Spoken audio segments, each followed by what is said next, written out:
relax, relax like a quarterback. I can't be stopped, losing's not in my DNA. I train hard, I had to do it the fast way. Superhero in the flesh, girls love me to death, cause I'm a top prospect with special effects. Man, I love to play, hey, hey, like every day, hey, hey, hey, yo, my team, yo, we never go away.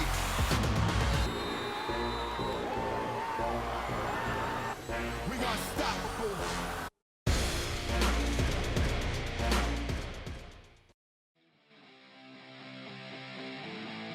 We are coming to you from the brand new Scheumann Family Indoor Practice Facility at Ball State University in Muncie, Indiana. Today, the journey towards a dream of playing in the NFL begins for 5 Ball State players at Ball State's NFL Pro Day. And with that, we say, what's up? Ryan Klimcak alongside the 2-time academic All-MAC and current Ball State cornerback Bryce Cosby. Bryce, first and foremost, a pleasure to be with you here today.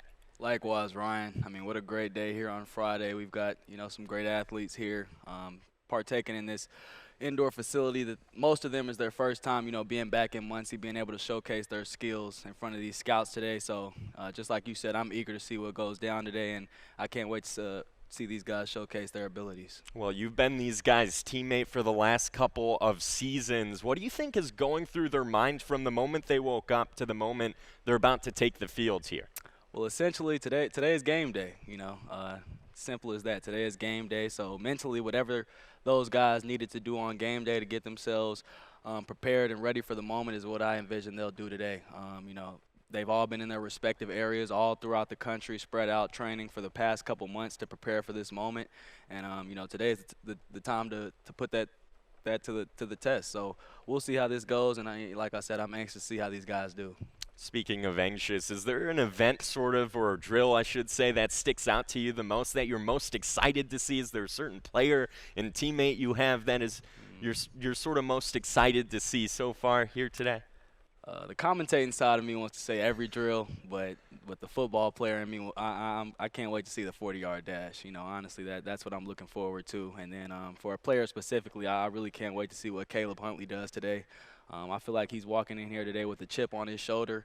He has a lot to prove, and I think there's a lot of presumptions about him as a player coming into this pro day, and I think he's got a lot to prove in terms of his pure speed and athleticism and what he has to bring to the table outside of him being a power back. And we can see a lot of the NFL scouts starting to file in here in this brand new indoor facility that we've talked about so many times already. What do you think they're going to have their eyes on here today?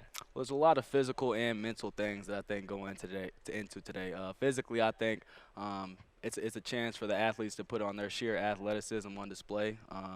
Skill is what got them here. But today, between the 40-yard dash, the broad jump, it gives you a chance to display sheer athleticism, speed, change of direction, things of that nature. And then from a mental aspect, with the scouts running this, it's their first chance to be live in action with the athletes, hands-on, being able to see them in action outside of film and maybe if they were to come to practice. But, are they coachable? And, how are they going to deal with the pressure? Because, if we're being honest, there is some pressure today. This is pretty much your last push to sort of up your draft stock before the draft here in late April. So I'm anxious to see how this goes. And in terms of just sort of the teammates that these guys are, I know obviously we'll see their physical talents on display here, but what can you say sort of about the teammates they have been to you throughout the last couple seasons? Obviously we have a phenomenal story, starting back in 2017 with everything we went through that year, leading to this past season with COVID and everything that happened in 2020. We were fortunate enough to win a MAC championship and a bowl game. So to say that the bond is there is an understatement. We've been through a lot together, and, it's honestly surreal seeing, this come full circle and seeing these guys now be able to put their talents to the test for these NFL scouts. It's a great feeling. Guys I came in with, and we've had a lot of great experiences together, and I couldn't be more happy for these guys. Should be very fun to see. There's definitely no doubt about that. And we have a lot of special guests joining us on the air here as well. Ball State head coach Mike New is coming up in just a few minutes. Let's take an inside look at sort of Coach New and what it's like playing for him. What is Coach New like? What's Coach New like? Coach New is he's energetic. Coach New is a unbelievable guy, great character. Coach New is as genuine as they come. He's a father figure to me. He's a guy I look up to. He's passionate. Like the first word that comes to mind when you're like, what's Coach New like? I'd say he's passionate. He's so passionate about not only football, but Ball State in general. One of the main reasons that I came to Ball State was him. He's just a really down-to-earth guy that, cares for all of us, and he's just an overall great guy.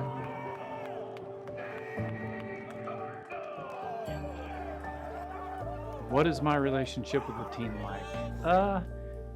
I'd like to think it's great. I take a lot of pride in that, try to approach every day like it's a family atmosphere. I'm the youngest of 8 kids, and so one of the things I've tried to always talk about is how much family is important to me, and so I try to treat all of our guys on our team just like they're my son. He told me first thing, like, when you graduate from Ball State, you're going to be one of my family members, because once you graduate from Ball State, you join a brotherhood that not very many people can say they've done. So that just goes to show that, like, his relationship with his players is he's going to treat you like a family member, but once again, he's your coach who's going to hold you accountable for your actions. I feel like me and him kind of were very similar.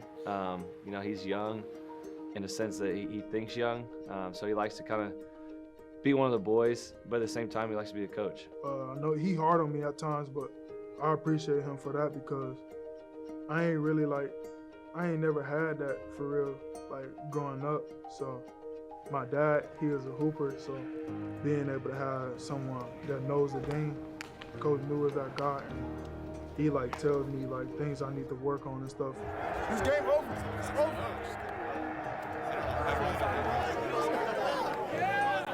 Our team chemistry, that all started with Coach New too. I've been asked this question a lot, but the chemistry on the team is so much different than what we used to have, and I think it's just more like everybody sees each other as equal.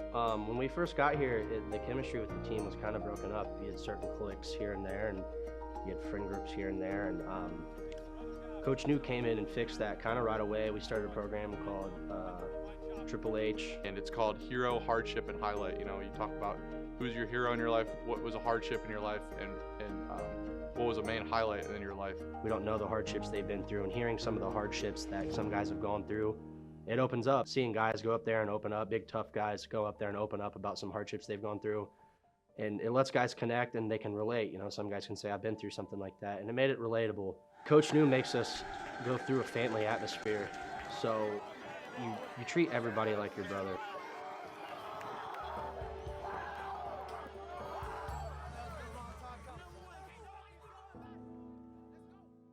Yeah, in 2017, when we were freshmen and we were going through some hard times, he stayed very consistent when it came to just being positive. Yeah, he was just consistent every day when he came in, telling us that we were going to get out of it, telling us we were going to get out of the mud or whatever it was. He was consistent in telling us that we're better than our record shows. We're better than what we've put on the field. And I think as time went on, people truly started to buy into that. Really, it was about being positive every day. Yes, it was tough. We played a lot of young football players. Now, obviously this past season, we played a lot of veteran football players, but at some point, they had to start their time on the field with a very young football team in 2017. I always like to use the saying, we were taking it on the chin. We were getting beat, a lot of lopsided, ugly losses, but I tried to make sure that I greeted them every day when they came in the door with a smile on my face, with a fist bump, and let them know that, man, we're going to get through this. Tough times never last. Tough people do. I'm a big believer in that, but they stuck together. They believed in the process. And to be able to share in this season with those young men, winning a MAC championship, winning the first bowl game, I wouldn't trade those growing pains for anything. And very fortunate, to see this process through with such a special group of young men. We're here to compete for 4 quarters. Fight, scratch, claw, Ball State football for 4 quarters. Stay together. A message that I'll never forget that he always used to tell us is those who stay will be champions. He told us, if you give me a couple years, we're going to win it, you're going to be a champion. He told me that when he recruited me. At some point before you leave, you're going to have a ring on your finger.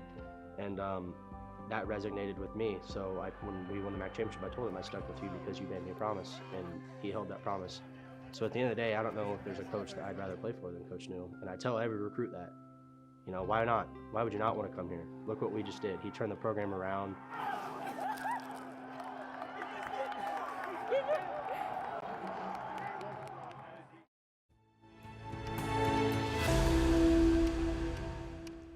And we are now being joined by Ball State University head coach Mike New. Coach New, thank you for joining us here. Well, thanks for having me. I'm not sure I was ready for that on a Friday morning there, but a lot of moving moments right there. I'm not sure if everybody had a chance to see that, but a lot of special moments right there. And especially towards the end of that clip, I know it showed some of the moments from that memorable season last season. You two obviously know a lot about that. What were some of the moments that really stood out to you the most en route to winning Ball State University's first bowl game? I just think doing it with this group of guys that came in, they trusted the process, they trusted what we were trying to build each and every day, and they stayed together. That's certainly not easy to do, and that the credit goes to these guys, these young men, for staying by each other's side, because they could have made a different decision a few years ago, and they didn't, because they saw something in each other that they wanted to stay together and stick together through the process, and to be able to win a championship together and enjoy that moment on the field. It's indescribable. Both the scene at Ford Field, even the scene here at Scheumann Stadium to win the MAC West, the scene at Ford Field, and the scene at the bowl game. Those are once-in-a-lifetime memories, and those will carry and last with us forever. And how would you say sort of the program has changed in the time you've been at the helm as the head coach? Well, I'd like to think, obviously, we've made a ton of progress, and again, the credit goes to the players, because they've bought in with the accountability piece of it, just doing things the right way, and representing our program in a first-class manner on the field, off the field, in the weight room, everything it takes to get the most out of the experience, and they deserve the credit. Certainly try to lay some the foundation and put some principles in play, but they're the ones that have to buy in, and that's what gets me so emotional, is to hear some of those stories and think about those guys buying into it, and I'm just happy to have an opportunity to go after it again with these guys. And sort of, you mentioned sort of the high-class players that your program has and the guys you get to coach. Speaking of that, what we're going to see here today is 5 high-caliber players. I know Antonio Phillips not working out today due to the back surgery he just had, but what can you say about sort of these guys that we're going to see here today working out in front of NFL scouts and pursuing their dreams of hopefully one day playing in the NFL? This is the final piece of the puzzle, and these young men have dreams, they have goals, they have aspirations to play at the highest level, and they put themselves in this position to be evaluated by scouts. And it's such a nervous feeling. I'm going to walk around aimlessly a little bit today and be nervous to some degree, but that's just hoping. It's like a dad, you're hoping that your son does really well today, and I'm excited for him. First of all, Coach, how you doing? I'm doing great, Bryce Cosby. I'm doing great. Ball State Pro Day, and to add to the mix, your first actual recruiting class outside of Jacob White, who was also a key factor in the program turnaround. What does today mean to you? Oh man, I'm on cloud 9. Just having a chance to interact with some of the scouts as they entered the building this morning, and how much our guys have put themselves in a position to be talked about in draft rooms and in meetings and by decision makers to be considered as a draftable player or a high priority free agent. That's awesome, and the credit just goes to the guys, and you've been there with them, in the weight room and through the challenging times and all those challenging phase times that we had. That's going to pay off in a day like today, and I'm happy to be here and to be able to sit back and watch these guys go do what they do. You mentioned their names coming up in these draft rooms. You actually have that experience of being in those draft rooms that a lot of coaches really in the MAC don't have. What have you relayed to sort of these guys and sort of told them to help them prepare for today? Everything matters. That what you do on the practice field matters. When a scout comes to practice, they might not stand right next to the guy they're evaluating. They might stand across the field or away from them just to see you from a distance and make sure that you're where you need to be. Are you in the front of the line going through the drill work? How are you interacting with your teammates? They assess that from a leadership standpoint. So all those things matter. So everything you do from the game film to what you do at practice, your character, the decisions that you make off the field, all that is of equal importance when you talk about the evaluation process. And they're getting set to weigh in and really take the measurements of all these players. And Coach, it's really been an exciting couple years for the program, just watching this program build. I know we talked about it closer to the beginning when you first joined us here. What are some of the expectations moving forward? Our goal, and all of our young men know, is once, we talked about winning a championship, and then once we get there, being able to sustain success. And, that's the goal. We got to keep recruiting at a high level. Our guys that are older still got to embrace competition, even though that, guys like Bryce Cosby have started every game since he's been here. He still comes to practice every day with something to prove, and he's on edge, and he's trying to get better each and every day. And as long as you have guys like Bryce in your program that attack that mindset, and iron sharpens iron, and they want to continue to get better at all the details, we're going to keep making progress. And and then you're sitting in this indoor facility right now, and I've walked around every part of the facility, inside and outside, and just kind of asking myself, just telling myself, I can't believe it. It's exciting for our program, and Bryce had just as much of a part of this as anybody else has.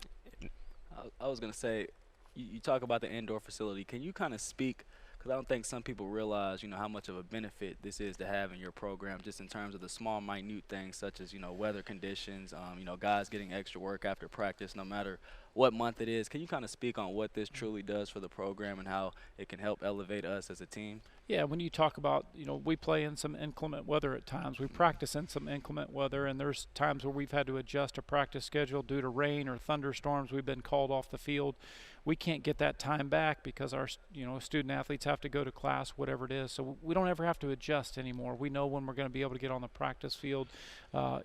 Obviously during spring practice, it says spring practice, but a lot of times it's winter practice, and some of those days are not very warm. So being able to practice in optimal conditions for our strength and conditioning staff to be able to develop guys and train guys in optimal conditions, it doesn't get any better, and it's a huge asset in recruiting. When recruits are able to see this facility, it's eye-opening, and it has so much pop to it that it's going to be a game changer that way.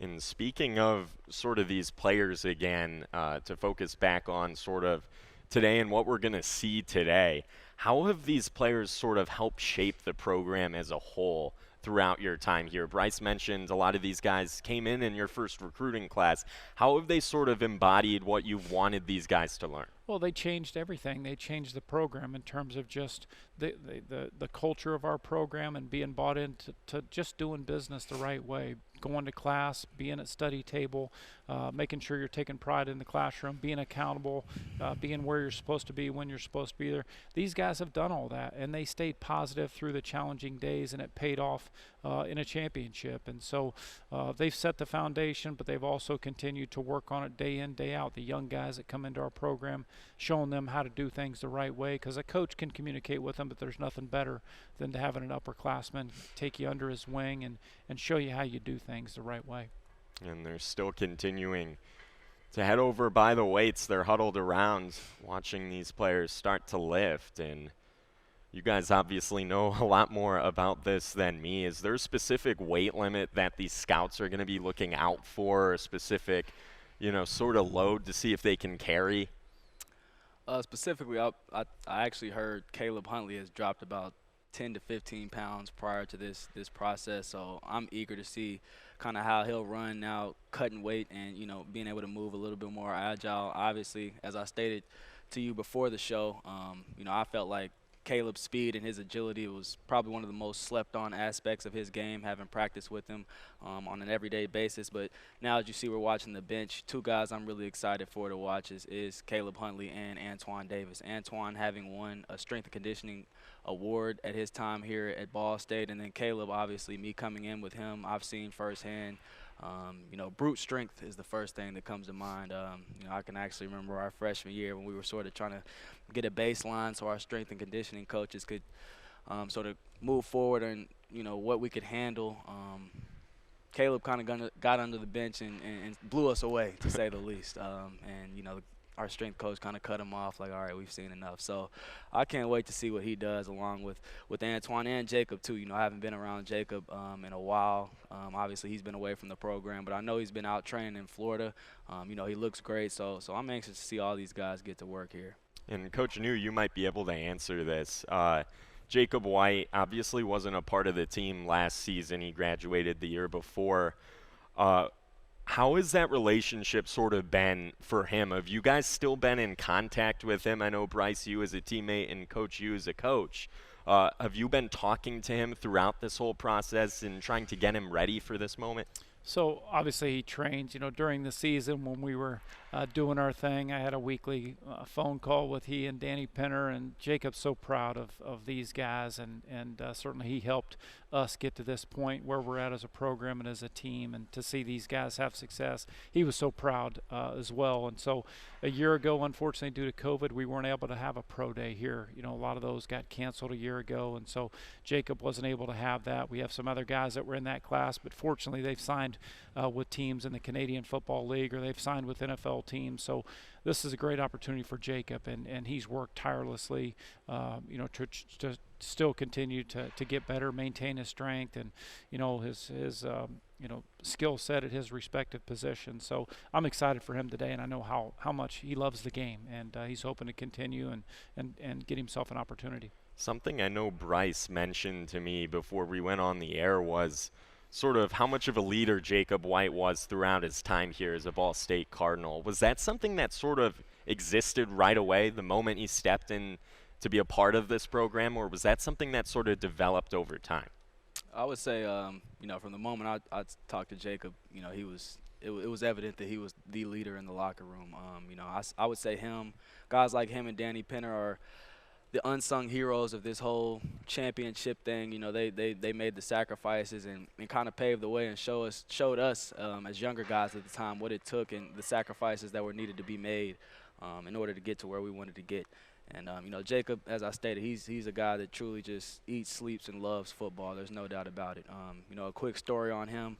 Midway through his senior year, he actually picked up the skill of long snapping throughout through the middle of the year. Him and Joe Greenwood, who was also here participating today, he'd be in the locker room before practice, getting tips and tidbits on how to long snap from Joe, which was, pretty surprising to me, just because, he anything he could do to make himself more valuable as a prospect to the NFL, he was willing to do it. I saw him after I lifted the other day. He was out there running routes as if he were a fullback. So Jacob, he's a guy, if you get him in the locker room, he's willing to do whatever it takes. He just needs his foot in the door. So there's no doubt in my mind what he's going to bring to the table if he gets his opportunity. I'm just glad, like Coach New stated, he's able to get this opportunity. COVID took it away last year, and now a year later he's back again, ready to showcase what he can do. So I'm excited to see this.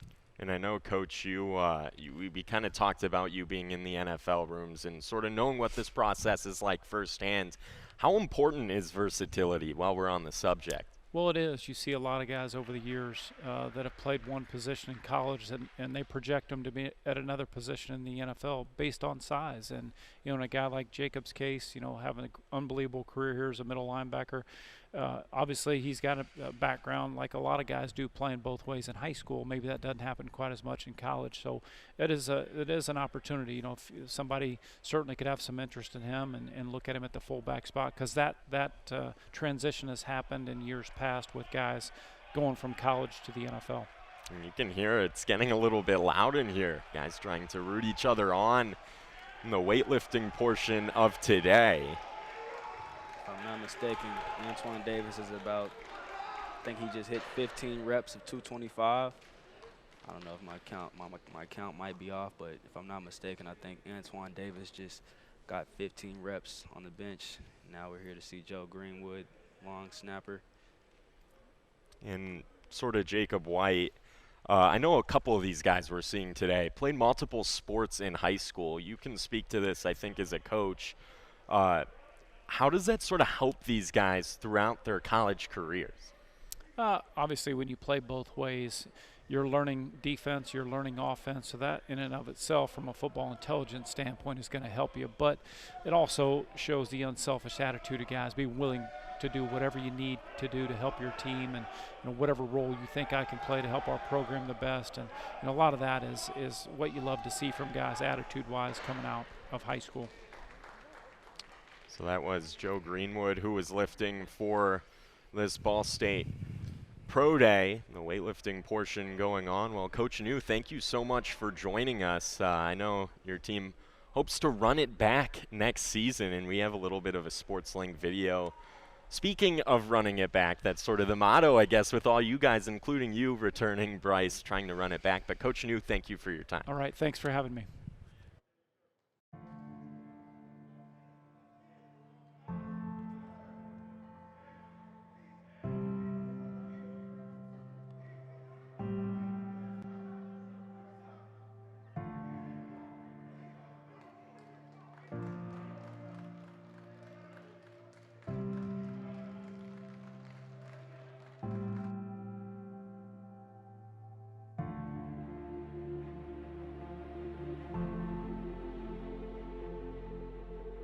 Who said there wasn't such thing as a storytell ending?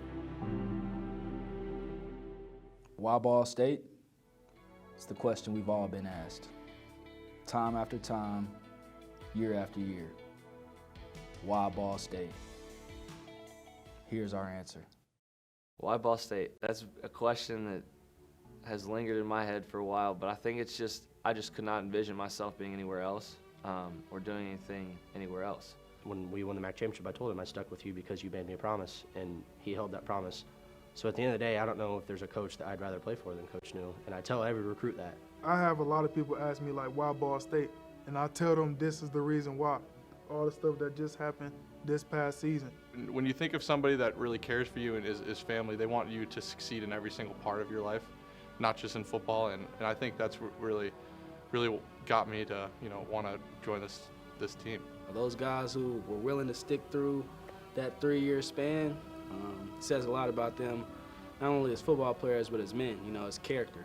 A message that I'll never forget that he always used to tell us is those who stay will be champions. To be able to go win a MAC championship and win the first ever bowl game and do that for my hometown, like I said, it's the greatest decision I've ever made. I chose to come here because I could see some success in this program. We've turned it around and we did it. We did something that nobody thought we could. I was willing to do whatever it took to help be a part of the change when I came in, and the rest is history. It's one of those things I can't explain, but like if you were to write a book, I feel like it would be like this is the dream ending. History has been made. We showed why we belong. Now it's time to run it back. We've tasted some success, and now we're hungry to repeat that success. We want a taste of it. We want more of it. So how do you get more of it? You go back to work. Winning is contagious, Once you experience that taste of winning a championship and that you have an opportunity to do it again, I think that can be very appealing. When we succeeded in that and we did all the things that we did this past year, guys wanted to come back and do it again, and we wanted to relive that same history that we've done. When we were granted this opportunity, it was a no-brainer to me. They've done a really cool thing with our strength conditioning shirts. They put a target on our back because now that we've won it, we know that every other team wants to do what we just did. So they're out for us. I just feel like give it another go. I feel like we could get it done again because we know we got the target on our back, but we know like all the stuff we did this season is not going to do nothing for us next season, so we got to restart. I saw something here that we could turn it around. That's what we did. But going forward, what I want to do is build a dynasty. We're not going to be underdogs anymore, and we got to get comfortable with that. So let's just go and prove them wrong too. Let's run it back. We're going to get fitted for our championship ring. We're going to put it over here on the side, and we're going to go chase its friend. We've been through so much. Why not us?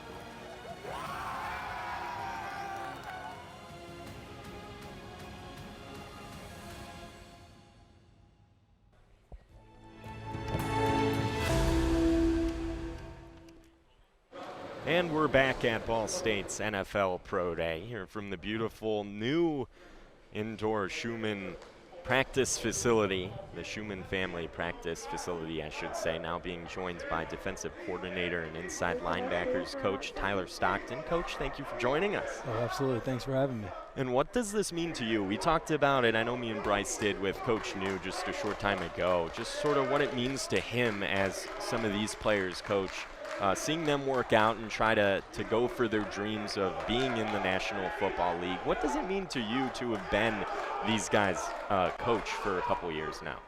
I mean, it's awesome to see all the hard work that they've put in throughout their time here at Ball State and get an opportunity to compete in front of a chance to play at the next level. I mean, it means everything to me because everyone grows up, wants to play at the next level, and it's hard when you actually think about it, and they're just this close, so close, and obviously they're going to do an awesome job today to hopefully get their names called on draft day or at least become a free agent.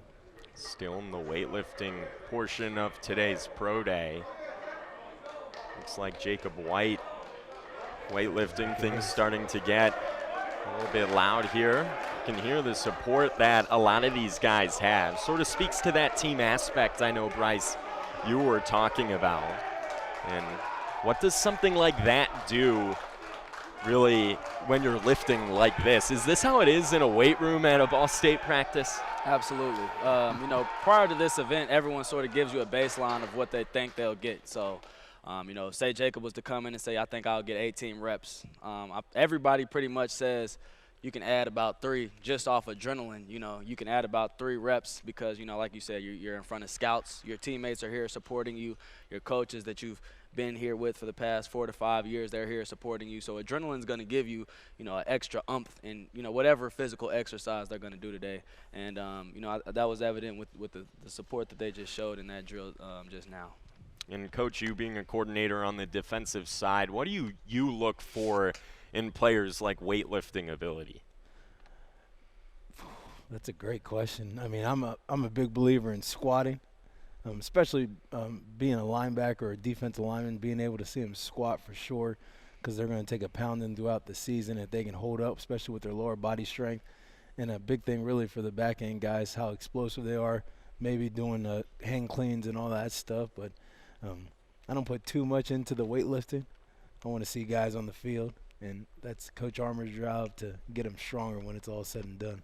Speaking of the field, coming in 2019, your first year at Ball State, you were the linebackers coach. Having that experience with Jacob White, can you kind of talk about the physical presence he was on the field and, how he was able to take that next step and elevate our defense in terms of run defense? I think with Jacob really laid the foundation for the guys that are currently on the team and how he carried himself on and off the field, how he prepared himself every single week. And I think Jacob, his biggest strength was his intelligence, and I think a lot of our guys currently on the team saw how intelligent Jacob was on the field and could understand what the offense was going to do before they did it. And now guys like Bryce and Brandon are able to do those things that Jacob was doing in 2019. Was there a moment with Jacob White that made you sort of go, wow, and when you knew that he would be a very good player? When he got injured, and most guys, really that's why he's here today, because he got banged up last year, had to get surgery after the season, and then when I saw him play through an injury, I mean, there was times I was like, I need to take this guy off the field. Someone's gonna look at me as a position coach, be like, why are you playing him? And he would not want to come off the field. I mean, we played Western Michigan, and they threw a kind of a bubble pass to the field, and Jacob looked like he was running on one leg, and he ended up making the tackle. So I knew that's why I saw how much he cared about this program. Shifting focus here, you moved into the defensive coordinator position this year. Obviously, you were able to coach Antonio Phillips. Can you kind of talk about him and what he brought to the table as a corner in our defense this year? The biggest thing Antonio brought to us was confidence throughout the whole entire group. And no matter who was out there on the field, I know guys like Bryce for sure said, you know what, I can leave Antonio one-on-one versus whoever we're going against and feel that he is going to get the job done when it's all said and done. And you mentioned one-on-one. As a defensive coordinator, can you talk about, in terms of play calling, can you talk about the freedom it gives you when you know you have a corner? And, me being on the team, I feel like we have 2 corners, him and AJ, that you're confident in, that you can leave them out there on that island and that they'll get the job done and lock down whoever they're in front of. Can you talk about the freedom that gives you as a play caller in terms of being able to mix it up, whether that be blitzing, dropping back in coverage, and just, changing your hand as the coordinator? Oh, absolutely. I mean, that's the reason we won the MAC this year. because we were able to load the box up and stop the run. I mean, that's why we were able to hold Jared Patterson to his lowest yards all year, because we trusted the guys in the back end to play pretty much man-to-man the whole entire game and take away the run game. So, I mean, it made everyone's life a lot easier that we were able to put those guys on essentially an island and trust that they were going to be able to get the job done. The broad jump continues to go on here at Ball State's Pro Day. And Coach, how long does it take to sort of develop that level of trust between a player like Antonio and a defensive coordinator or play caller? It definitely takes time. I mean, it's not only me, they got to trust me as well. I mean, we got to build a relationship. They got to trust the calls that we're calling are going to make them successful, and then they got to be able to go execute it. So it's not just on them. I always tell the guys, man, it's not just on them. It starts with me and the other coaches to put them in the position to be successful. And when we have a great chemistry as a whole group, and then we can really be something special. One of the interesting things me and Bryce were talking about is I asked him, if you coaches for a pro day like this, I know the drills haven't necessarily started yet, but once those drills do start, are you guys a little bit anxious, and do you guys want to be running the show out there, or are you completely fine? NFL guys come in, they take over, they run their drills. No, this is our guys' day to show the NFL scouts what they can do. I like watching. I got my stopwatch here. I can't wait for the 40s to start. I'm going to be timing the 40s, and I'm just excited to see them go. 40s coming up later. Of course, it's the one that a lot of people, I think, are extremely interested in. Usually, at least that's the case, is here's Jacob White again. There you go. Didn't get to participate in Pro Day last season, you mentioned, because of COVID. Affected a lot of the pre-draft process, really, for a lot of these prospects with aspirations of being in the National Football League draft. And how do you guys think that sort of COVID derailed that sort of process for somebody like Jacob White, who was getting ready, gearing up, wanting to have a pro day almost like this one that we're seeing today? Thank goodness he has the opportunity to go out there today, and oh my goodness, that was a pretty good jump by Jacob. But how do you think that sort of affects somebody? Before that, I'll just say Jacob, I could kind of tell and get a sense, before the pro day even started. He got here, he was pretty much the first one here. I could tell he was locked in and he was focused, and you can sort of tell from the bench and now this vertical jump that he's out to have a good day, and he's been fairly impressive so far. But what was your question? It's just how sort of COVID kind of affects. Yeah, like we talked about at the beginning of the show, Pro Day is nothing more than an opportunity. It gives you a chance to showcase your skills in front of these scouts. And so, they were stripped in front of that. They were stripped of that, along with, there was also no preseason. And so, not only did you not get a Pro Day, if you were fortunate enough to, get signed as a free agent, you were pretty much hoping that you did what you needed to in terms of camp to, get signed and, sign a contract versus, the usual actually putting on pads. Along with that, in the NFL, there's not really too much hitting going on. That's not really a thing in terms of camp. A guy like Jacob, he needs that contact to kind of be able to showcase what he brings to the table. I think that's one of his best assets. He's a physical player. So it's a mixture of, not having the pro day and then, no preseason games and things of that nature. It really worked against him in his favor. But as I stated today, he's looking great thus far, and, I can't wait to see how he finishes. Certainly eager to be out there participating in front of these NFL scouts.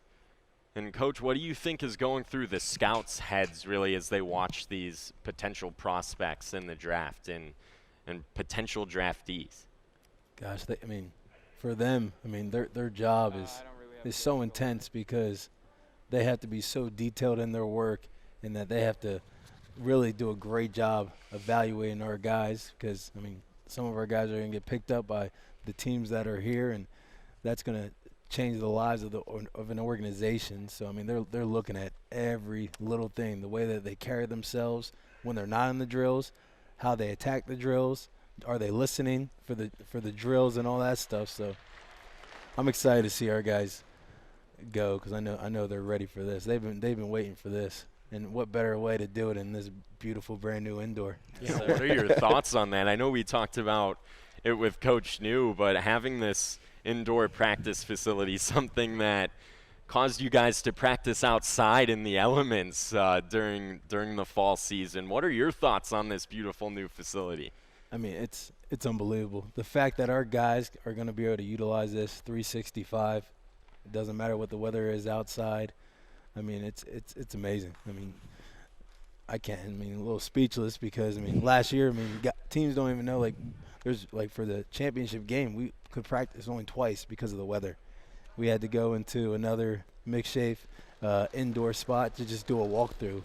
But now we get to utilize this. I mean, it's awesome. And from a recruiting standpoint, it's a game changer.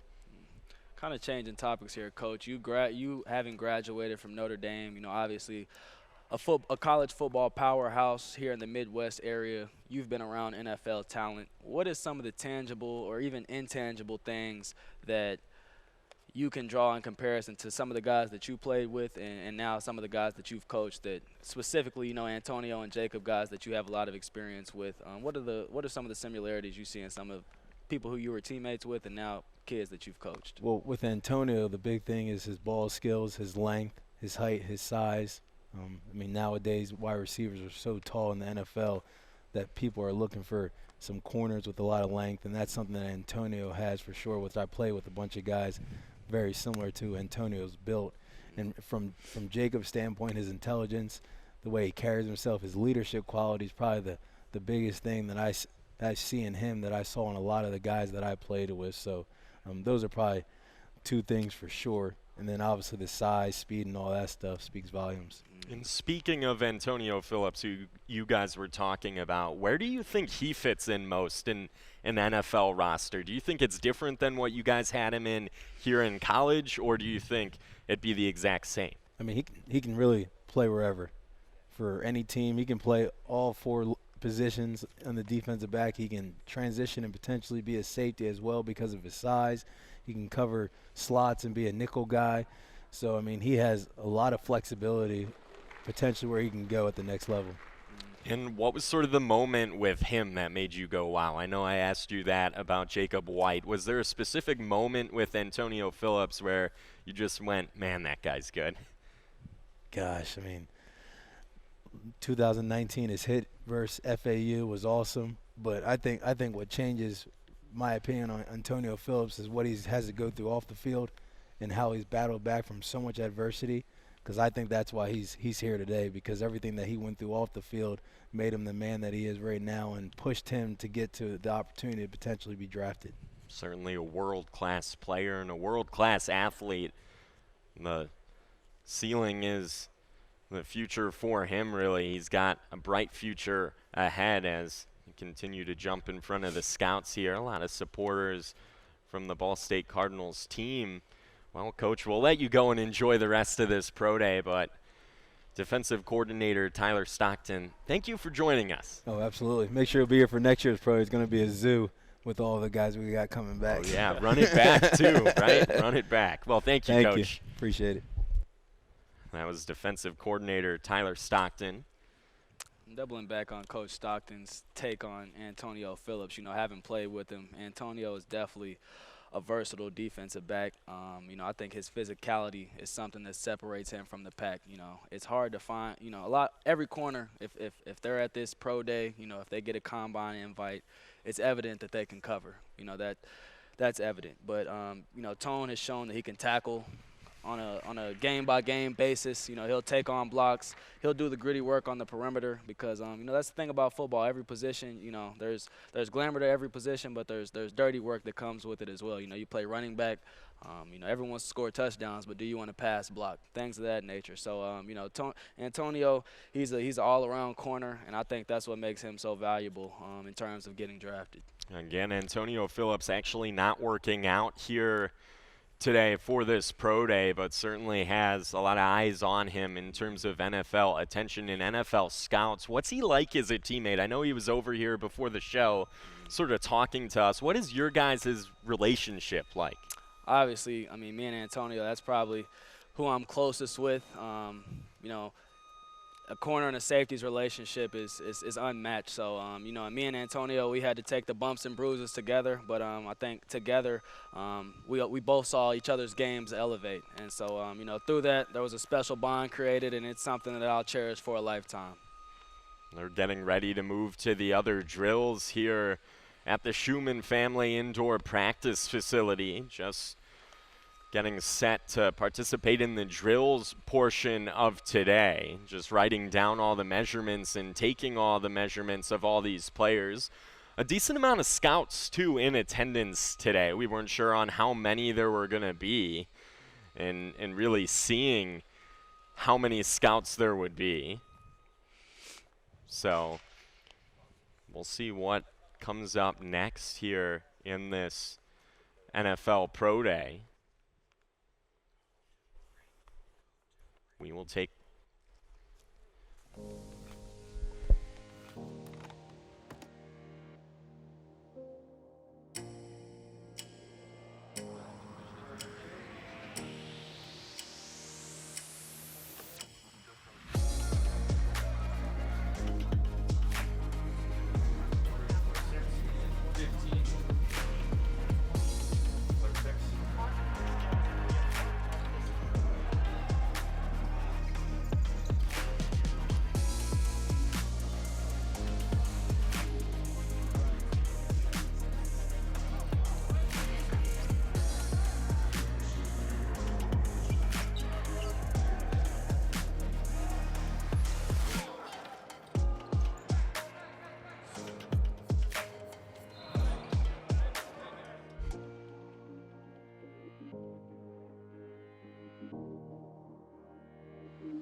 Ball State Pro Day 2021 is produced by Ball State Sports Link and presented by Northwest Bank, increasing the value of you, and Victory Honda of Muncie, a proud supporter of the students of Ball State Sports Link. Back here at Ball State's NFL Pro Day, Ryan Klimcak alongside Bryce Cosby, now joined by Ball State offensive coordinator Kevin Lynch. Coach Lynch, thank you very much for joining us here today. Thanks for having me. So what is sort of going through your minds watching some of your guys out there here today take the field? Yeah, well, it's cool. You know, going into my 6th year, so I've been with these guys since they started. You know, you look at Antoine. I actually recruited him when he was coming out of high school when I was at a different school, so I knew him from one of my time at University of Indianapolis, and then when he transferred here, I've been with him his whole time. And then with Caleb, you know, I coached him as a position guy and recruited him. So to see him get to this point and have the career both of them had, really excited to see how they do, and I know they got bright futures ahead of them. Starting with Antoine, you talked about your experience with him. You know, me being on the team with him, you know, I looked at Antoine as that security blanket within our offense. You know, a sure-handed receiver, and I would say, you know, that's kind of an overlooked and people sort of assume receivers are just supposed to catch the ball, but, you know, Antoine is making those catches in traffic on a down-to-down basis. So can you tell the comfort he gives you as an offensive coordinator? Yeah, he is an unbelievable ball skill guy, pass catcher, great body control. But what you said there, I mean, on third down, he made more third down catches for us this year than anybody. Right. And really, just through his career, he's been as consistent as a player as we've had here. You know, came in as a walk-on and really built himself up and earned the scholarship. But by the end of it, you know, he was as good as anybody in this league. And we were fortunate this year that we really spread the wealth between 3 guys. But third down guy, there was nobody better than Antoine Davis in our league. Exactly. And moving on to Caleb Huntley, you know, as I told Ryan before the show, I think one of his slept-on aspects in his game is his speed and his acceleration. You know, obviously we all know Caleb for running through tackles, running through defenders, but you know, I don't think you amount that many touchdowns in a career without some type of breakaway speed. Can you talk about the speed aspect that's in Caleb's game that I feel like is overlooked? Well, one thing about him is just his burst. You know, his 10-yard burst, his 20-yard burst is there's not many people better than him. I can promise you that. I don't know what he'll run a 40. It'll be better than people think for sure. But you're talking about a thick guy that's a big back, a power back. One thing I think that's also underrated in his game, he's a good pass catcher. He doesn't have a whole bunch of stats from us in college of being a pass catcher, but you also got to be smart with a guy like that rep-wise. So he couldn't play 80 plays a game. He'd tire out. So not that he couldn't be in there on third down at times, but just kind of from a philosophy standpoint or what we were trying to do game plan-wise to keep him fresh, we didn't always give him those opportunities. But I think that's something that he'll really showcase here today, that he's an all-around back, and he's gonna open some eyes. Anyone who asks me about Caleb, the first thing I mention is the way he practices. Yeah.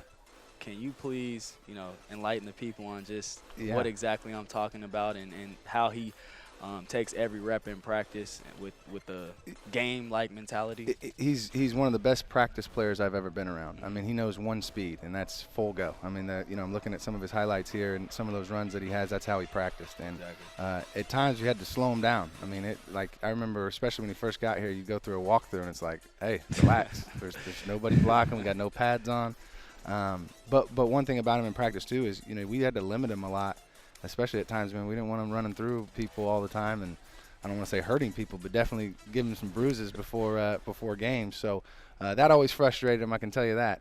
But he's an unbelievable practice guy because he loves the game, and I think that's one thing that wherever he ends up, that's something that's going to stick out more so than this workout or these scouts that are here. But when a coach truly gets him in a room and is coaching him in practice and training camp and all that stuff at the NFL level, they're going to see a guy that really loves to play, and that's going to be, to me, his biggest attribute, more so than anything else, is how much he loves football. And both with Antoine Davis and Caleb Huntley that we're going to see here participate in the drills in just a short time, what were sort of the wow moments for you that made you say wow as soon as they got here, or did it take time for them to truly develop to the players they became? I'll start with Antoine. It was a spring practice, and we were in a competitive drill, and it was actually going towards the hill there on the north end zone. And about 2 days in a row, he caught balls, 50-50 balls on our corner in third down type situations. They're scrimmage type situations in spring where you just kept noticing Antoine Davis. You kept noticing Antoine Davis. And then you kind of look at this year. I can think of, a catch he had at Toledo one-handed. A catch he had against Central Michigan, I think it's about to pop up. Well, not that one, but he had a one-handed catch against them. Where guys are all over him, he makes a play. Had probably the biggest catch of our season on second down and or third down and 8 in the second game, and 3rd and 18 against Eastern Michigan to take the lead there. Ran a great route, made a big catch. You just always saw him make those type of plays. And another guy that just plays extremely hard, practices extremely hard. And one thing that really will set him apart too is he's a very, very smart football player. Can do a lot of different things. He was a guy that Bryce said earlier about a security blanket. If an X receiver was down, he could slide in there. If a Z receiver was there, he could play that. He could do all the things, and that makes him so valuable. To answer Caleb, really his first practice here. He's one of the first guys. I remember saying this when we came off the field in 2017, and we're in the coach's locker room, and we're all kind of talking. And back then, I say it like it was that long ago, but Bryce can remember, we actually brought the freshmen in maybe a day or two early. So it was basically a freshman-only practice. And I said, he's going to play this year. And you don't always have that as a freshman, and you just knew size, speed, but the way he attacked the practice, and sure enough, he had a great freshman year. You mentioned the 3rd and 18 catch, and I talked to Ryan earlier. Antoine actually won a strength and conditioning award while being here.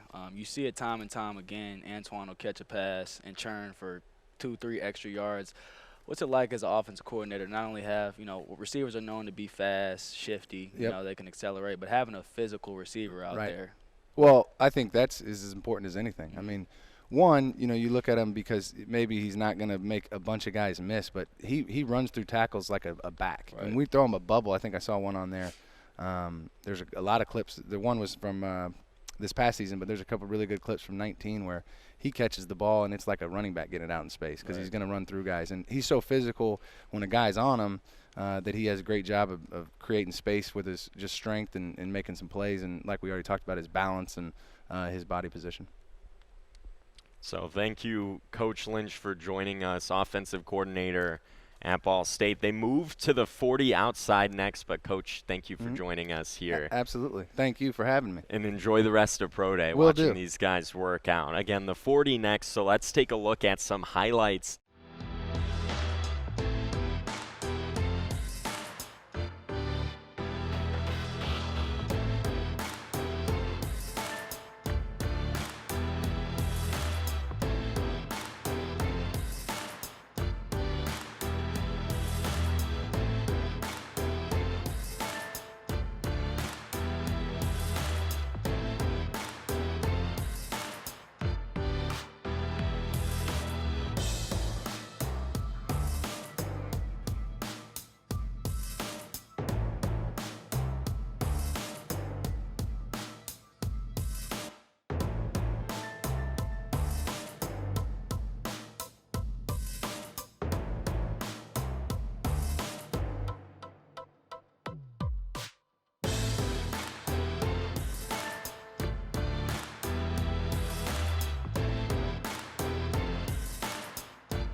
Antonio Phillips, cornerback out of St. Louis, Missouri. The 6-foot, 191-pound senior was an anchor in the Ball State defense during the Cardinals' 2020 MAC championship run. Phillips was a second-team All-MAC selection in 2020 and a 2019 first-team All-MAC selection. Phillips finished his 2020 season with 32 tackles, 8 pass deflections, and 2 interceptions, including a 53-yard pick six that helped jumpstart the Cardinals' first-ever bowl victory over San Jose State in the Arizona Bowl. Phillips leaves Ball State with 137 career tackles, 8 interceptions, a forced fumble, and 26 pass breakups in 39 games played.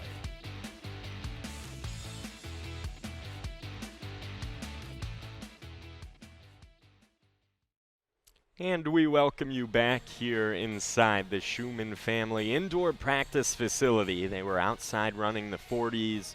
The line drill, you just saw several of those drills being run. And Bryce, did you see anything when we were out there that sort of stood out to you? Yeah, Jacob White, he looked extremely fluid today. I spoke about him earlier, but still he continues to impress. Especially in the shuttle that I watched him run. That's basically a quick change of direction drill. It's used to see how fast you can go from one side to the other, and how quick you can accelerate after you change direction. And so considering he plays linebacker, I know he might do some workouts at fullback. Either way, changing direction is going to be a skill he needs to possess at whatever position he decides to play at the next level, whether that be linebacker or fullback. So that was very impressive. And as you stated, now we're moving to the on-field drills. I'm anxious to see how the drills outside translate to the drills in here with actually throwing a football around and doing more skill-specific stuff. Yeah, and it makes sense why they were outside, I should say, is they wanted to get the players the best chance for the best possible 40 time they could get. This turf here in this brand new facility is brand new, of course, so they don't really want to take any risks with that, and you certainly wouldn't want to have a player sort of get a 40 time that isn't really their actual 40 time. You want to give their best 40 they possibly can, but right now it's positional stuff. Looks like Antoine Davis is working out there with a bunch of the scouts who are running the show. Most of the scouts I did see around here are from Midwest teams, really. A couple teams in the NFC North, the AFC South, a lot of teams from bordering states in Indiana, I should say. So a lot of the local teams and organizations in the NFL sort of around this Muncie area made the drive out here to Muncie to see these guys perform, and it's Caleb Huntley now doing work as a running back. And what are they looking for in these sort of drills? Actually, Jacob White out there too. Yeah, as I stated earlier, this is the scouts' first time, kind of being up close and personal and being able to sort of facilitate the workouts and however they want to, do it. So they'll probably put these guys through drills to test maybe some presumptions they had about their game, maybe some deficiencies that they want to see if they can expose, or maybe they can flip the narrative on something that the scouts viewed as a negative or a deficiency in their game, and they can change that narrative. So the scouts are going to put these guys through some drills to test, whatever strengths and weaknesses they have within their position. Running backs maybe change of direction, stop and start, things of that nature. And the scouts will get a close-up look on whatever they feel they need to evaluate. And that was Caleb Huntley running with the ball. Actually interesting, it looks like Jacob White out there also getting some work in carrying a ball. I don't know if an NFL team potentially or scout here sees him in a role that would have him be a ball carrier, but it is kind of interesting to see him out there holding a ball, and it certainly looks like he'd be more than capable to be almost a fullback type spot or somebody else on offense. Absolutely, and the past couple years in football, some thought the fullback position would actually sort of go to the wayside and pretty much become extinct. And then, the Baltimore Ravens and the San Francisco 49ers have kind of sort of brought that back into fruition with the game plan that they kind of play with. So, there is hope for fullbacks in the NFL, and Jacob White's looking to improve his stock and show that he's versatile, as we stated, and that he can play whatever role need be. So I've only known Jacob to play linebacker, so I'm just as excited as everyone else to see how he does in these drills where he's carrying a ball and working on the offensive side of the ball. So I'm anxious to see this. It certainly seems like he is more than willing to play any position necessary that would put him on an NFL roster.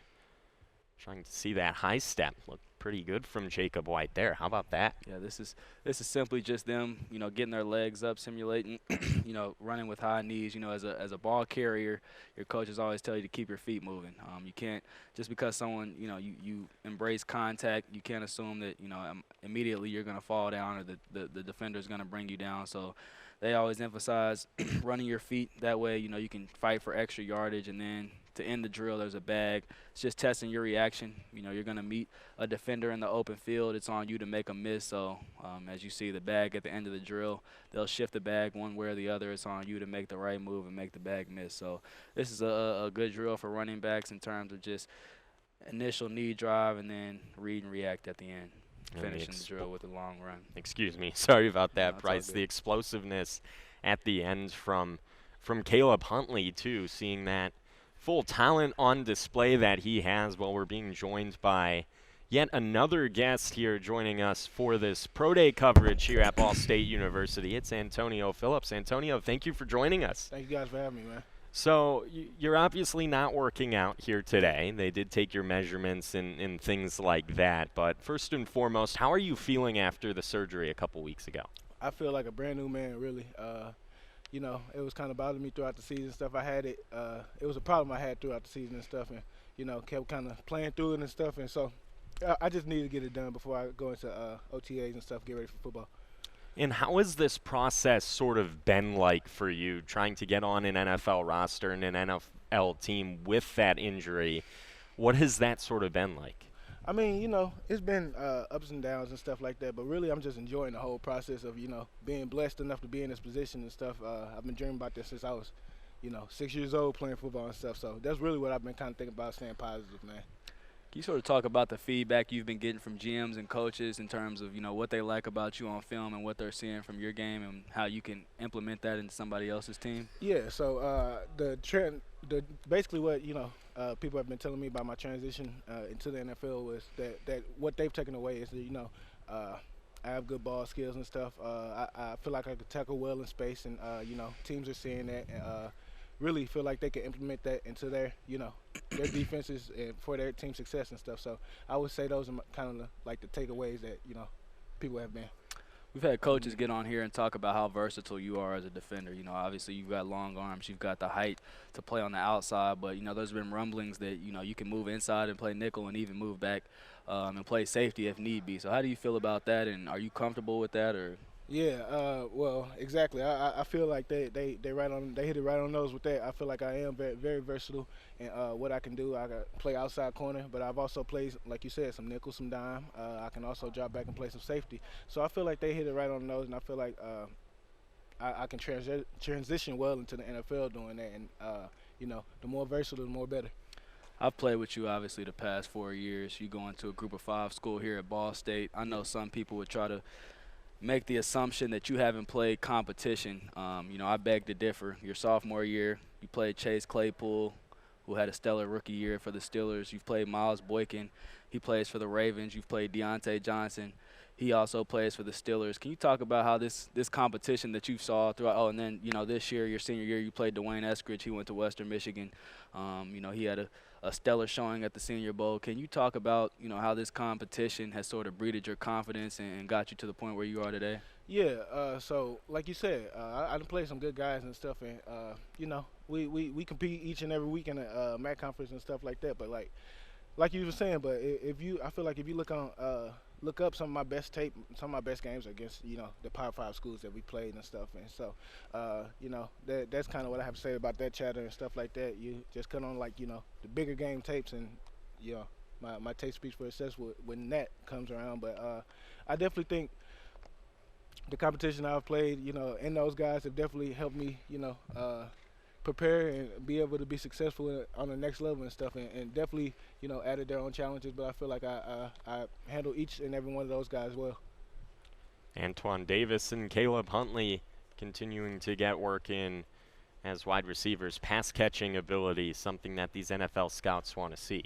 Another thing, having played with you, seeing in your game that I always loved, being a safety that I admired about your game is your willingness to kind of have amnesia, and you never really get too high or too low on the highs or the lows.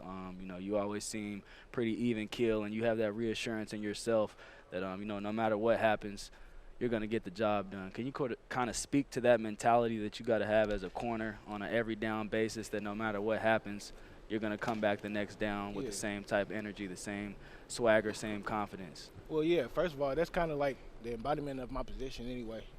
Corner, DB in general, every play is not going to be your play. Everything's not going to go right. Like I said, everything's not going to be your play. So you got to have that quick reflex, forget about it and stuff. I like to say I forget about the play, and, it's next play, move on to the next play. But at the same time, you got to keep it in you to where, you know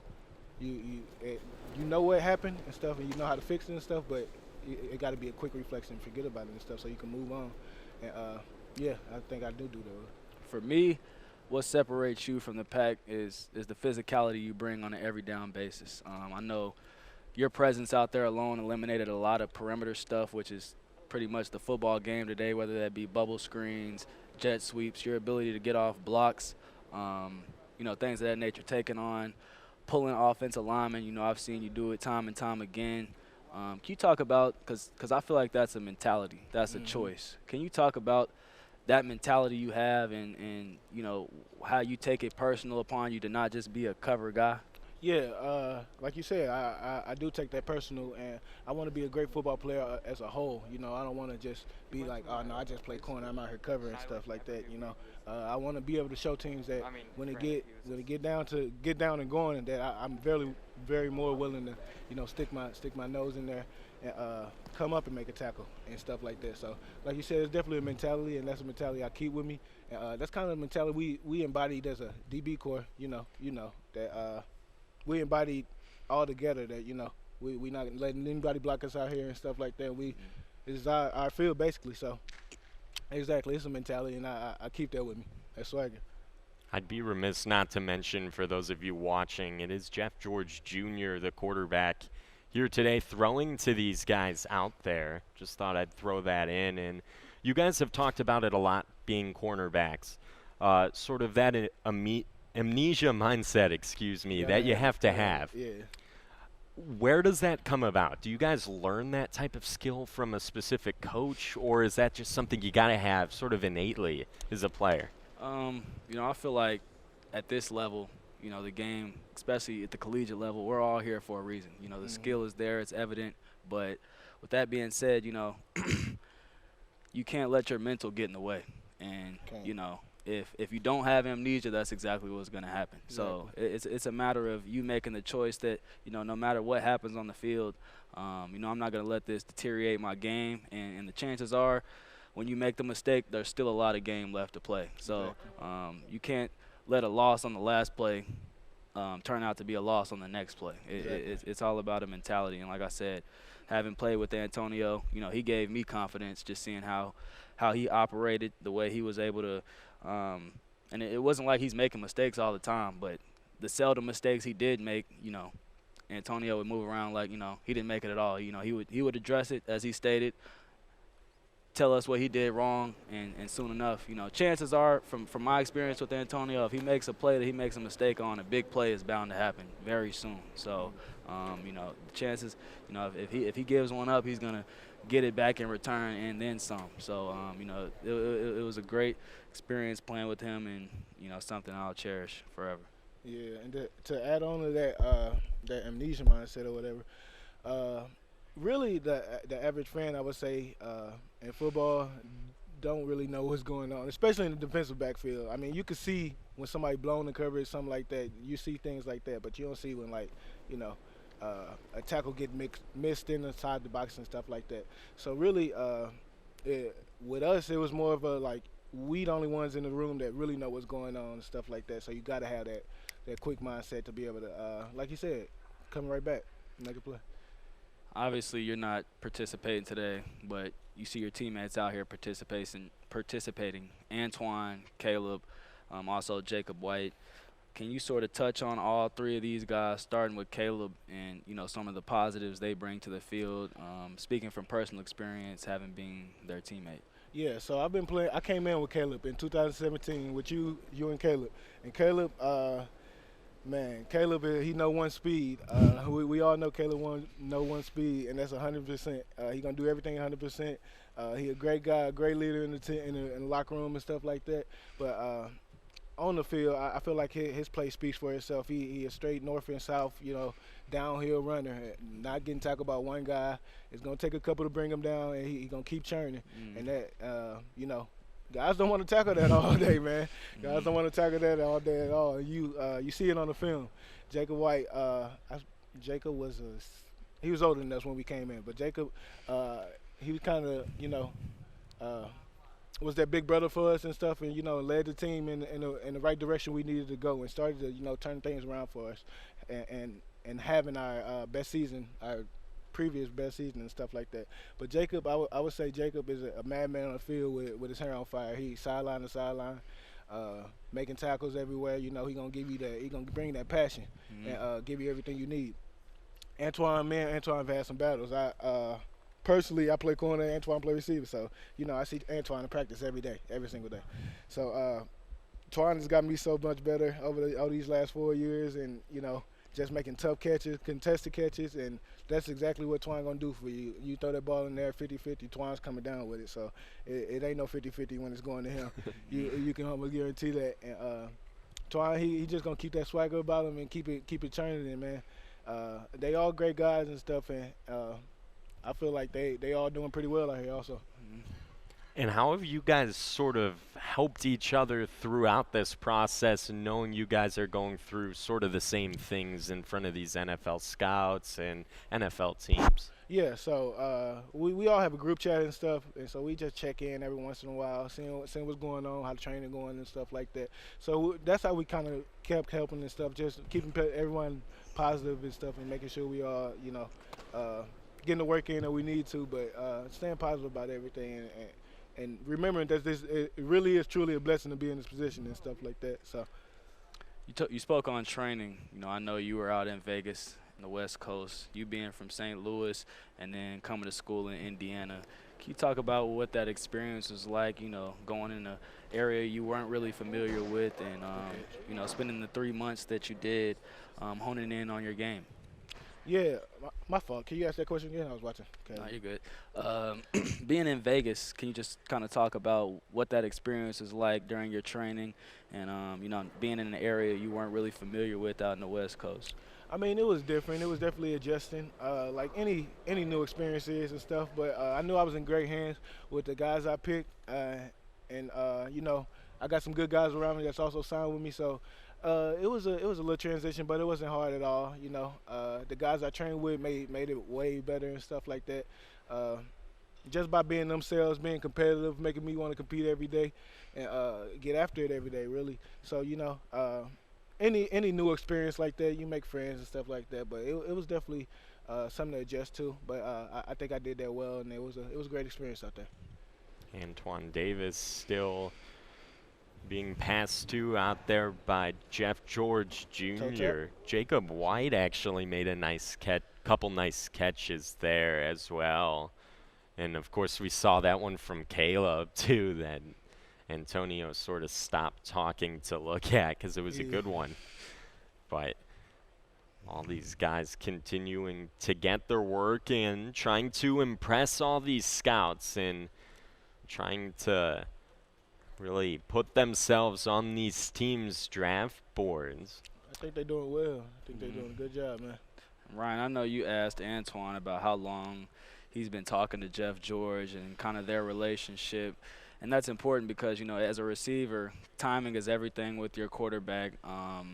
It's necessary, and it's evident that they have been working together. Everything seems on par. So it's good to see that they're connecting on all cylinders today. Yeah, it definitely is. It definitely is. Caleb Huntley continuing to look really good out there. Well, we will take a quick break. Antonio, thank you for joining us. It's certainly been a pleasure to watch you the last couple of years, and best of luck to you. Man, I appreciate y'all for having me. Awesome. Antonio Phillips, everybody. We will be right back with more Ball State University NFL Pro Day.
What's in a story?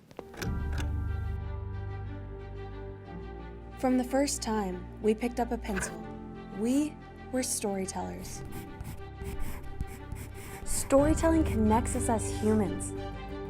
It teaches us how to live by discovering how fellow human beings overcome. It initiates emotions that bind us to the world and people around us. A circular journey where the end is the beginning. Here, our story represents a path to elevate, educate, and empower students and athletes. Ball State SportsLink, developing the next generation of creative storytellers.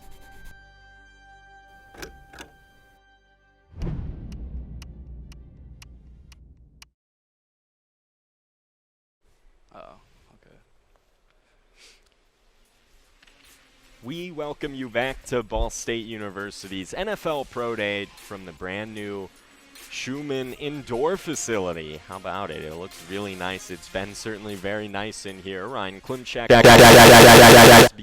and joined by assistant head coach and special teams coordinator Patrick Doherty. Thank you for joining us, Coach. Glad to be here. Thanks for having me. So what are your overall thoughts on what we've seen so far from a lot of these guys? I know you obviously have been around them quite a bit the last couple of seasons, but what has sort of stood out to you the most? I think all these guys have done an unbelievable job. You can tell of just, eating right, working out, doing the things you got to do to prepare to show well at a pro day. And I think that's really, really shown here today is that these guys are in good shape and ready to go. Is there a specific player that you've seen a lot of today and a lot of growth out of today? I know a lot of these guys have been away from the program a little bit, but are back here to participate in today's events. Is there anybody specifically that has sort of stood out to you in a specific spot? Yeah, they all probably have in their own way. Jacob White probably a little bit more than anybody else, just because haven't seen him with the frequency I've seen all these other guys. But no, they all look really good. And Jacob, I know he's doing a bunch of different things today between catching the ball and snapping and doing some different things. So that's a little different. You mentioned snapping. Outside of being our tight ends coach, you're also our special teams coordinator. For the people out there, I think special teams in general can be something that's overlooked. Specifically, talking about Joe with punting, it's really a technician's job, and there's an operation that you always refer to us as players when when we're talking about punt. Can you sort of speak on that and sort of the minute details you have to follow if you're going to be a part of this punt unit? Sure. Well, I think when you talk about kicking, punting, long snapping, things like that, all of those positions really in the NFL especially have usually one spot on a roster. So the competition is insane. It's one of the most competitive jobs in sports for sure. So I think when you look at all those positions, there's not a lot of room for error because, if you have a quarterback, you have a receiver, you have to teach them an offense, you have to teach, it's not as much there as at a specialist position. So when you look at a long snapper specifically, most people don't notice them unless they're messing something up. You know what I mean? It's assumed that the ball is going to be where it's supposed to be, and all of those things when you just watch the game on a TV or as a casual fan. And I think what you can kind of see with the long snapping position is you're expected to go out there. If you've been standing on the sideline for 30 minutes and go out and execute and do your job at an extremely high level, and that's challenging. That's hard. It takes a lot of focus, a lot of attention to detail, as Bryce mentioned. You got to be on when your number's called, and if you're not, really bad plays or bad things can happen because there's so much field position involved in a special teams play. You talked about the competition within the position. We had more than one long snapper on our team, yet Joe was able to pretty much start for his 4 years here. Sure. and build some consistency throughout the position. What was it that he possessed that allowed him to garner that success and build longevity within the program? Yeah, I think Joe is a guy that played multiple positions in high school. He wasn't just a long snapper. That's all he had done. So I think it was a little bit easier for him maybe than a guy that had only snapped. He kind of understood the adversity, playing a different position, playing D-line, playing linebacker, doing some of the things he did in high school. I think that just naturally lends itself to being able to kind of assimilate yourself faster into the team culture and pick up running with the special teams piece of it. But he's obviously a very smart guy, extremely detail oriented, very critical of himself. One missed opportunity detail here, he's in there watching film, trying to fix it and perfect it. He really is, for lack of a better term, or to it's a little bit cliche, but he is a perfectionist and takes a lot of pride in his craft. You mentioned that Joe played a lot of positions in high school. Were you guys dead set on him being a long snapper from the moment he arrived? And in other guys' cases, when they're playing multiple positions, how do you choose which position they're going to play if they do multiple ones very well? Yeah, so we have lots of guys on this team that played one position or another in high school, and then they get here, and we kind of adjust that. In Joe's case, he's, size-wise wasn't going to be an offensive or defensive lineman for us here. So we knew kind of in the recruiting process that he was going to be a long snapper, whereas maybe a little different than several guys on the team who, have the physical measurements that you might look for as a corner or a wide receiver or an O lineman or a D lineman, things like that. So.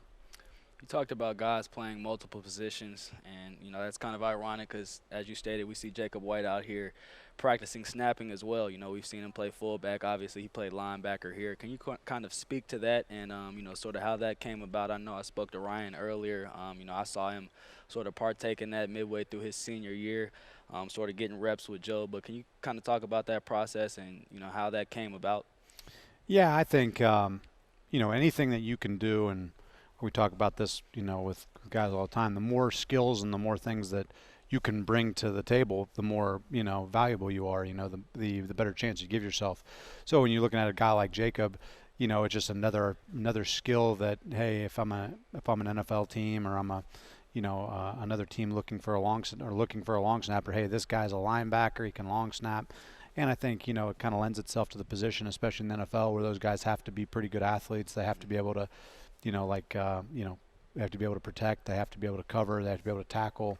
They have to be smart and change protections at times and do things like that. Think on their feet, things that you would see from a middle linebacker, things that lend themselves to playing that position in the NFL. So, it's really, when you talk about guys changing different positions, and more specifically, we've had a bunch of guys that, maybe even dabbled in long snapping in high school because they were good enough to do that for their team. So, Jacob had messed with it a little bit in high school, so it wasn't completely foreign to him, but I think very similar to what we saw last year with Danny Pinner, who played tight end and then moved to offensive line and played tackle, and then now is playing center and guard in the NFL. The more things that you can do, the more valuable you are and the better chance you give yourself. We see Jacob White right now still getting some work in as a long snapper, and I think one of the interesting questions I had, Coach, is how do you evaluate these long snappers? What goes into looking at these guys and seeing what they can do? Yeah, I think it's a little different everywhere. I think it's like probably no different than quarterback in a sense, at least in college, where it kind of depends what you're asking them to do. Some programs in college ask their long snapper to protect, some don't. There's some different things that you might look for that way, depending on what you're asking them to do. In the NFL, they all have to protect. They all have to do that. So, I think you're looking for a guy that's a good athlete, somebody that obviously, snap times are obviously important. Looking for somebody that's can put the ball back there at a good rate and be accurate. That the more you make the punter have to worry about where the ball is going to be, the harder that makes his job. In a perfect world, that punter knows every single time that he's going to catch the ball right here, making it easier for him to get into his steps and then eventually get the ball off. So, when it comes to times, you're looking for guys that are snapping, below, in the NFL, probably below 0.6 seconds, 0.65 seconds, somewhere in that range.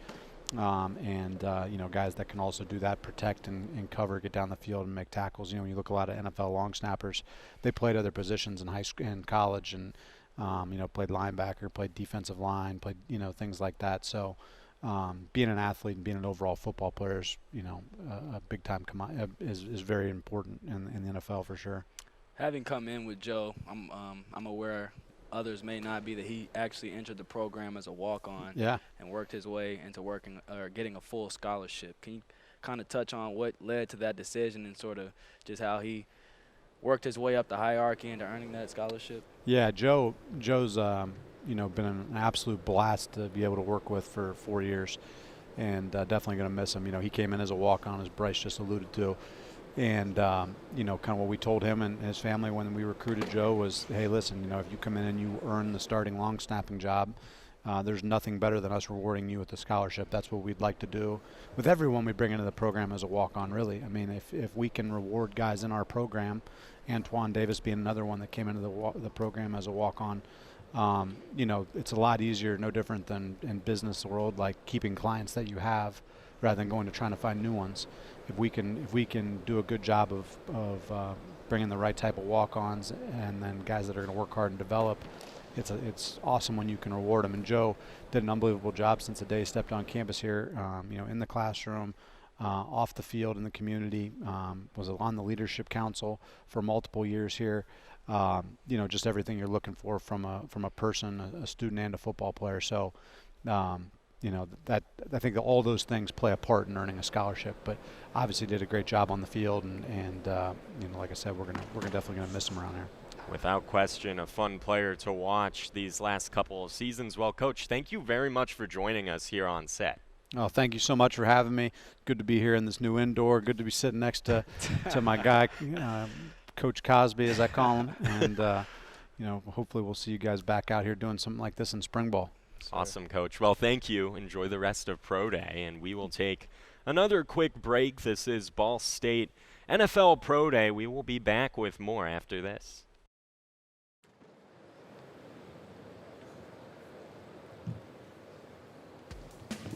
Caleb Huntley, a 5'10", 229-pound senior running back out of Atlanta, Georgia, was a dominant force in the MAC throughout his career. He finished his 2020 season after just 3 games, but rushed for 437 yards and 6 touchdowns on 80 carries. Huntley is just one of 2 Cardinals to ever rush for 1,000 yards in his freshman season. He was on the 2020 second-team All-MAC team and was a first-team selection in 2019. Across 33 games in his Ball State career, Huntley rushed for 2,902 yards and 21 touchdowns. Huntley finishes his Ball State career 7th all-time in rushing yards and 10th in touchdowns scored.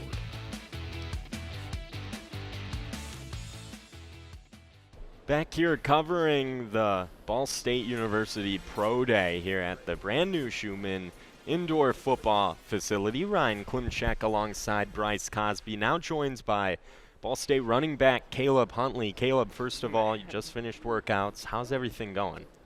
Everything been pretty good. I came in, I wasn't feeling too good. I've been kind of sick for 2 weeks, but my mindset going in was just do what I came to do, and that's compete like I always do. So I feel like I did that today. You talk about competing. I've talked to people prior to you being here just about your work ethic.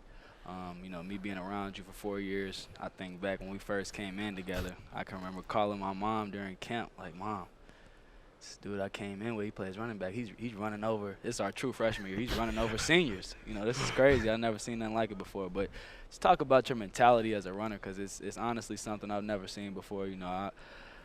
I'd be dismissed to say I didn't admire, you as a player and sort of everything you bring to the table. I love the way you play the game. So sort of just talk about, where that mentality came from and the chip you carry on your shoulder every time you take the field. First of all, I want to say that's love. You already know how he is, how we rocking. Bros for life. If you need me, I'm here for you. For sure. And just like you admire my game, I admire yours as well, because there was nobody coming in as a freshman that was, as complete as you. Like, you already knew what to do, where to be on the field, and you controlled everything. You demanded perfection. So you already know it's love this end too. But just my mindset and that chip on my shoulder just comes from coming from nothing. Like, growing up, I ain't have much, but I knew that work ethic would carry me far. So all I knew was go hard, everything that I did, and that's the same mentality I brought to Ball State, and that's why every time I get up and do something, I do it to my fullest potential, because I don't know if I'm going to be able to do that the next day or after that. So that's where it comes from. And Caleb, why do you think you've been able to have so much success the last couple of seasons here and really throughout your Ball State career? Honestly, just I say it's God more than anything. God, belief, faith, and just that work ethic. If you demand perfection and you work like nobody can beat you or nobody is better than you, then it's just going to create good habits and cause you to be better. So just feel like it's that aspect of it. Against Eastern Michigan this year, a game where we saw you catch not only the conference but college football by fire. You put together a crazy performance. Can you kind of talk about that game and how many was it? 34 carries, 34, probably. 34 carries. I'll be the first one to say it. I feel like you put us on your back and you carried us home for that victory. Can you kind of touch on that game and just sort of what it did for you as a player and, looking back on it, just sort of how you view that game? Just coming into the game, the whole team was riled up. We knew that we had something special building, and we knew that was one team that was going to fight to the end, so we already knew we had to bring it. So couple plays in that game we fell behind, and I remember going into the locker room like, man, like we supposed to be up on these folks, really supposed to be killing them. So after that halftime, I think I took a hit, fractured my rib, and I thought I was done for. I ended up popping back up and scoring the next play. Then off of that momentum, I just knew that we could win the game. So you said I put the team on my back. It's really like I needed to do that to get that win for us, because I knew that y'all would do the same thing for me. So it's that camaraderie that we had together that caused me to have a good performance, and the defense following up and piggybacking on me, because you couldn't have did that without the defense or the offense. We just worked together as a team to get that dub, and that's how I looked at it. For me, it's never about the accolades or how I did. It's all about winning and what I can do for my brother. So that's what I was thinking about that game. You mentioned fracturing your rib. Obviously, unfortunately, that ended your season. As a team, we knew that if you could go, you would, but you had to make the best decision possible for you, and that leads you here. I know you went to Florida to train. Can you kind of talk about that experience and about you getting back healthy? And now, I mean, you're looking good, you're looking lean. So can you talk about that experience? That experience for me was hard. It was tough because, I mean, obviously I didn't want to leave y'all up here to, kind of fend, but I knew that the team was in good hands because we had more than capable guys behind me to get the job done, and that's what happened. But I ended up going to Florida and rehabbing and stuff like that. But really, I was just at a place where they could give me the best treatment that I needed, make sure I was doing the right exercises for recovery, and just me being down there, it prompted me to be better. Like, I was around dogs every day, just working on the small things, and those small things began to build, and I started seeing myself getting better at things that I might not have been good at first. And then like 2 months in, my rib was perfectly fine. So I feel like I needed to make the necessary steps that I did to better myself and do what I need to do for my family. And Caleb, we'll end on this note. What has sort of been the best part of this overall experience for you as a player? I'm going to say coming back and seeing my brothers. It's been a long time, been a long 4 months, just been able to see the guys that I share blood, sweat, and tears with every day, just to see a smile on their face and just to see this beautiful indoor that we didn't have 4 years ago. It's just crazy because 4 years ago we would be outside doing a pro day. Like, every event would have been outside, and now we just got this nice, beautiful facility with nice, lush green turf. Like, it's just crazy, and I'm grateful for Ball State to have given us this because we definitely need it. And I feel like it's going to be a stepping stone of us doing something even greater.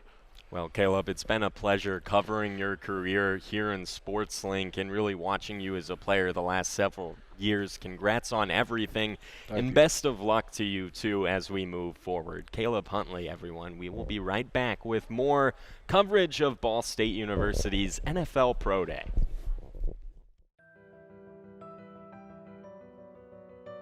As a kid, it was always active. My grandma always had me playing out in the yard. I had like a sandbox and stuff like that, so I'd be out there for hours. And growing up, I'd be outside hanging around a lot of older kids. That's how I kind of got introduced to football, always playing football in the streets and just with the older kids.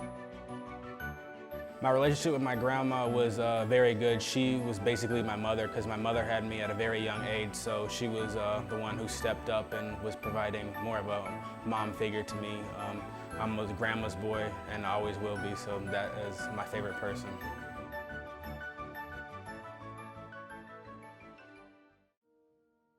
So sophomore year, after the season, my grandmother passed away. That hit me really hard because, like I said, she was my mother figure, and it definitely took a toll on my mother because obviously she helped her throughout her entire life. Following weeks, I noticed my mother digress because she was used to having her mom around just to be with her for moral support and actually financially support because, like I said, my mom had me at 15, so she didn't have no diploma or anything like that. So a couple weeks, I have noticed like sometimes we really didn't have a lot of food. Sometimes like the lights would be off and heat and stuff like that. So I was a high school student and I wanted to have fun, and I know high school students can get expensive, especially in the area we lived in. So I took it upon myself to tell her to take care of my little brother and herself, and I would figure it out and make it on my own.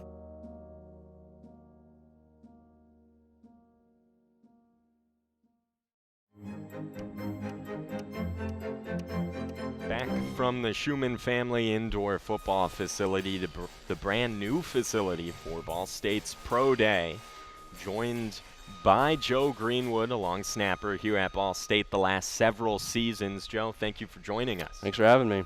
So you just finished your workouts in front of these NFL scouts. What was sort of going through your minds really leading up to this day first, and then during the events that took place here today?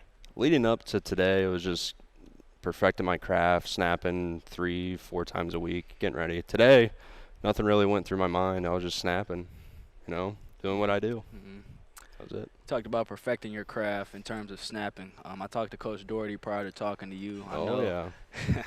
I know snapping is it's all about technique. Can you sort of further that? I think there's a misconception behind long snappers that it's just getting the ball to the punter or getting the ball to the holder. Can you kind of touch on that? Yeah. So what Bryce was saying, I got heckled for 4 years because apparently my job was the easiest thing ever. But no, it's hard. Everyone thinks they can do it, but once you get back to 14, 15 yards, it's pretty hard. Starts with your stance, like that's got to be even, and then every snapper is different. So I'm pretty unique. I'm not like a Rubio guy. I'm not saying there's anything wrong with him. I don't use my legs that much. I'm more upper body, triceps. So it's about that, just your grip, follow through, and then getting up the block. I know we talked about with some of your other coaches about the fact that you played multiple positions in high school coming into college. Was long snapping something you always really wanted to do, or was it a position you kind of got put into and excelled at? So I transferred high school, was in junior year. They needed a long snapper, and I had no idea what I was doing. And I was like, I'll give it a shot. Did it. They were like, you're pretty decent. You should get a coach. I said, okay. So at the time, I talked to my quarterback coach. He knew a guy, got connected with him. And then senior year till now, I've been with him, and just it's taken off. Never would have expected it. Talked about taking on long snapping with little to no experience. Your teammate, or former teammate, Jacob White, I mentioned to them, I saw you all, I think our junior year, he kind of started to approach you and teaching him how to long snap. Can you sort of give us a background behind how that came about and where it is now? I'm not really sure how it started. I just remember he came over one practice. He was like, hey, like, I want to learn how to do this for NFL. I was like, all right. So that was a pretty rocky, like, first couple times. But, I mean, he's gotten a lot better. I know he came over to Ohio 4 times to work with me and my coach, and he snapped pretty good. Yeah, he's doing well. What position do you see your friend and teammate Jacob sort of being as he moves into that next level? I mean, from today, I could see him doing anything like linebacker, fullback. I mean, he's making himself really marketable with long snapping too. He's got a good body for it. He's 6 foot 230. I mean, that's prototype. So I could see him doing anything. I talked to Coach Doherty as well, and some may not know you came in the program as a walk-on.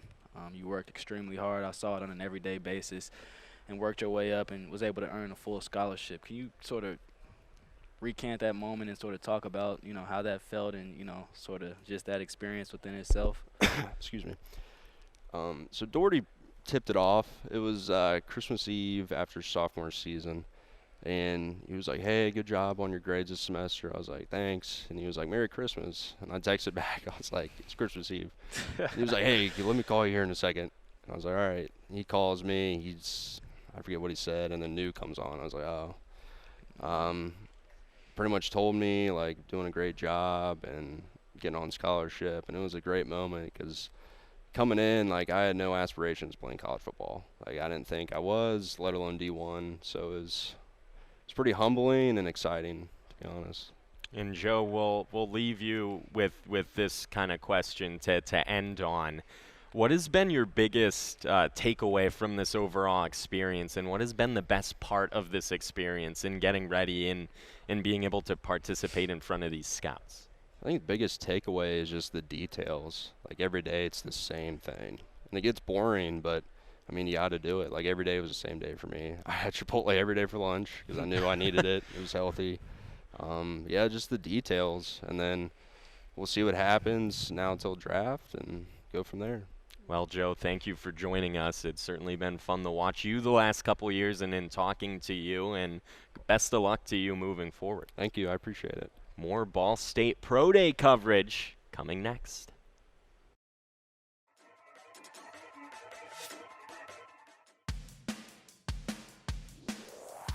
Antoine Davis, a 5'11", 204-pound senior wide receiver from St. John, Indiana, started in all 8 games for the Cardinals this season while tallying 39 catches and 466 yards with 1 touchdown. His best game of the season was against Miami, where Davis caught 6 passes for 110 yards. Davis has over 1,000 career receiving yards and was awarded the Ball State Strength and Conditioning Award in 2018.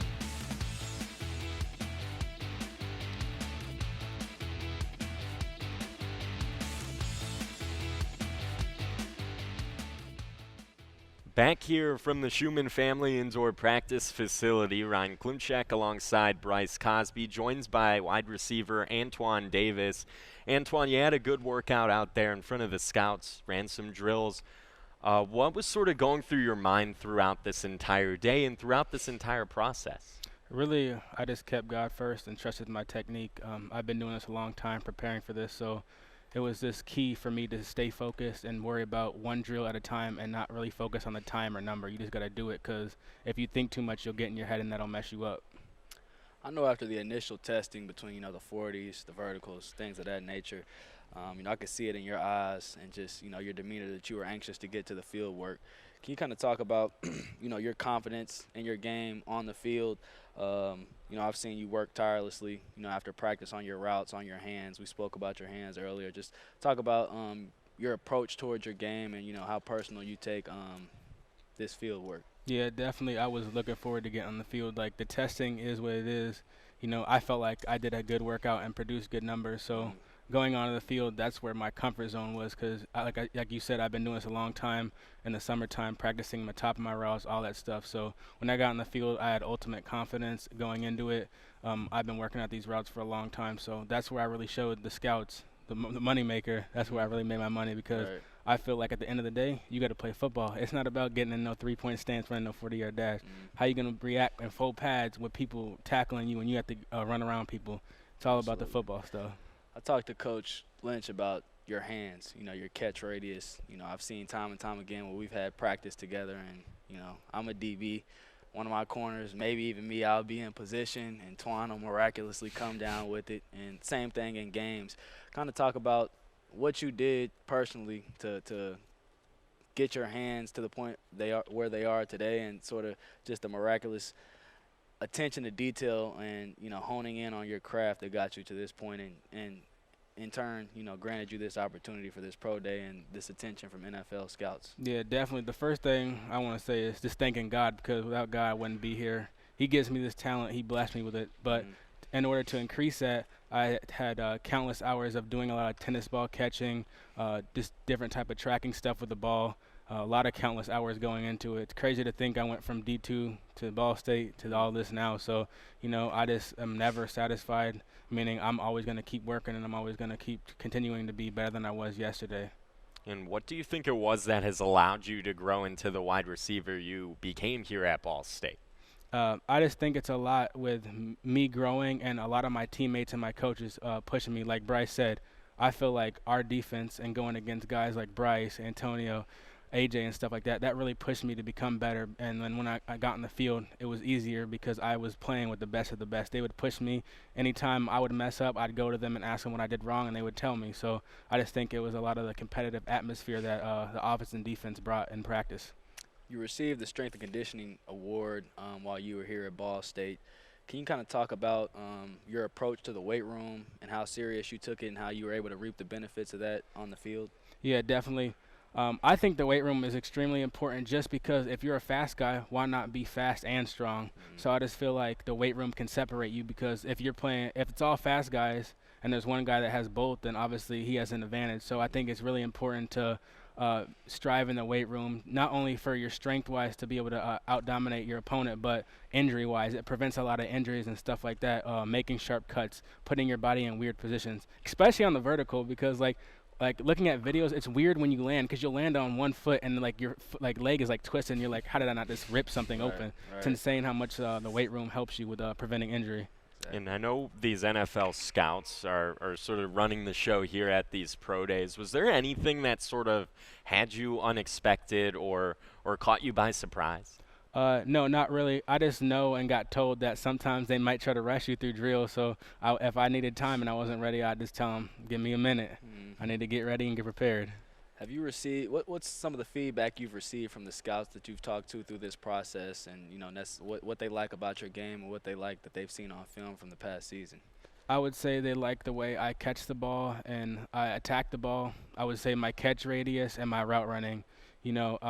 Another thing I feel like I bring to the table is yards after catch. I'm not going to go down after the first contact, the first guy comes. So I just feel like I have a lot to bring to the table, and it's even more than they've seen, so I'm just ready. I talked earlier with Antonio about, taking pride in your position, doing things that might not be the wild play, might not be, you know, the one-hand catches you make. You know, I've always been fascinated with the way you block on the perimeter. A play that comes to mind was when Justin had the long screen against Western Michigan that sprung for a touchdown late in the game. Can you kind of talk about the pride you take in blocking, you know, outside of just catching the ball on an every down basis? Yeah, definitely I take pride in blocking because that's what really separates good receivers from great receivers and a selfish to like a selfless receiver. Like, yeah, I want the ball, obviously, but I want to win and I want my teammates to shine. So whatever I got to do to get my teammates open and let them shine, that's what I'm going to do. If I have to block, I'm going to block. I'm going to put my head in there. No matter who I have to block, if it's a linebacker, no matter what, I'm going to always go in there and give it my all because I want to win and I'm trying to see my teammates win. I don't want to be the only one winning. No, I want my team to win. So I just feel like I play selfless and just give it 100% on each play and never take one off. And Antoine, we'll sort of end on this note. It's a question I've been asking all the guys we've interviewed so far. What has been the biggest joy throughout this entire process? What have you liked the most? What I like the most is just to be able to learn new stuff with like techniques and stuff like that, and just the grind. I love the grind. I'm always going to give extra work and do extra work, so I just really love the grind and love this process to be able to put me in this position, and it also helped me just reflect on where I came from, starting off at D2, walking on to Ball State, earning a scholarship, being a MAC championship, and winning a first bowl game. It's just really humbling and really nice to see how far I came. Well, Antoine, thank you very much for joining us here on the set. Best of luck to you moving forward, and congrats so far on everything you've done at Ball State and what you've done here today. Thank you. We will be right back with more Ball State University Pro Day coverage. Jacob White, a 6-foot, 230-pound inside linebacker, was a 2019 graduate of Ball State out of Clarendon Hills, Illinois. White was a force in the middle of the defense for Ball State, finishing his career with 267 tackles, 17.5 tackles for loss, and 4 sacks. White also finished with 1 interception, 7 pass deflections, a forced fumble, and 3 fumble recoveries. White's best season was in 2019 when he led the team in tackles with 117, good for 5th in the MAC, and he ranked 16th nationally with 9.8 tackles per game. That season, White was awarded First Team All-MAC and was the Ball State Defensive Player of the Year. Welcome back to our Ball State University Pro Day coverage here in SportsLink. Ryan Klimcak alongside Bryce Cosby, joined by linebacker Jacob White. Jacob, you had a very impressive day and an impressive showing out there in front of these NFL scouts. What was sort of the build-up and lead-up to this event here today? Yeah, obviously it's been a different year for sure, and I just never had any proper closure with you know, my post-collegiate career. So it was something I emphasized to stay in shape and, you know, be ready for this day over the past year. So it's just it was a good day. You know, I controlled what I could control, and you know, I have peace with that. I know you mentioned not having proper closure. Obviously, with COVID, you didn't get an opportunity to have a pro day last year. I know you spent some time in Florida to train. Can you kind of touch on that and sort of what your emphasis or focus was on? You know, seeing you here, I told you on the field, you look great. You look real fluid. I like the way you were moving. Can you kind of touch on just sort of that training in Florida and that experience and how it led up to this point? Yeah, for sure. I trained with Yo Murphy down in Tampa. Really fortunate to get around a bunch of guys that are some high caliber cats. You know, Henry Ruggs was one of them who I trained with, and we had another first-round draft pick. So just being around, you know, the cream of the crop, and you know, being in a different place. Obviously, it's kind of it makes you realize that, all right, this is a business, and this is something that I'm going to have to be teed up for and ready. And I had a great time in Florida. And you know, I obviously you mentioned COVID, and it was for sure different. But you know, I knew being around some high caliber guys that this is something that I could do. And just kind of waiting until today. And I'm happy with the results for today. I know this is something Bryce has said about you several times. We saw your versatility out there today. Long snapping, you received some passes. Who sort of got you started in that mindset of wanting to do many different things, or was it you just internally that decided I want to do as many things as I possibly can to make myself more valuable? I know that it's a business, right? So if there's, if I have a maximum amount of value add to an organization, that's something I kind of realized senior year, and I started long snapping a little bit senior year, just knowing that, I'm not 6'4", 250, right? And that's fine. That I am who I am for a reason, and I wouldn't change anything. But the more you can do, the better. Mm-hmm. And that's something that I realized my senior year. And so just constantly just chopping wood with doing different things and long snapping. Obviously, long snapping is not something you just kind of pick up and do. It takes time, and it's difficult. And there's been some ups and some downs, but I knew it was something that I had to do today, and show all these teams that the versatility is there. I'm 3 players in one. I could play linebacker. I could do a fullback. I could put some weight on and play fullback. I think I was 31 today, so I can be 240 like that. Play some fullback, and be kind of that crazy guy running down on kickoff too. And whatever value add for a team, I'm all for. What position would you say you want to play the most? Where do you think you personally fit onto an NFL roster? It's going to sound cliche, but wherever I'm needed, like I said, it's a business. I don't have that choice. So, with that being said, if a team needs me anywhere, I'm there. Let's roll. And that's kind of the way I see it. I played a little quarterback in high school, and I was a fullback in high school, and basketball player, and then baseball as well. So I can do whatever's needed of me. I think I have a lot of good instincts as a linebacker, and that's what I played here. And playing with this stud here, who's the quarterback of the defense, and I'm so happy that I was able to kind of hand the keys over in a sense, I guess, and let him be in charge of that back end and be the voice for the team. I wouldn't want anyone else to be that guy kind of driving the car, and that's Bryce Cosby. I talked to plenty of people. I talked about the love, the passion you have for the game. I told people you were the unsung hero of all of this. Antonio talked about how you were kind of the big brother that showed us the way. You gave me hard love at times, just like you gave me, the pat on the back when I needed it.